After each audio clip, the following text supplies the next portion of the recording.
நெசமாக வளர்த்து புட்டு நேரம் பார்த்து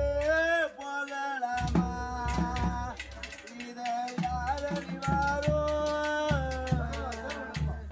மனசை அவர் அறிவார்